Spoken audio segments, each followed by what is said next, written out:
কথা নিতে পুজো অষ্টমীতে ঠিক বলো না আসছো তুমি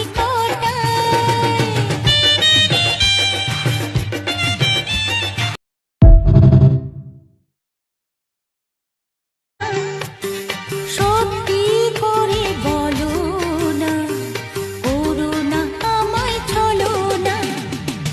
গোল প্রিন্টের শাড়ি পরে গড়িয়াহাটের মোড়ে আসতে পারি ঠিক সন্ধে 6টায়। এলাম যে কথা নিতে পুজো অষ্টমীতে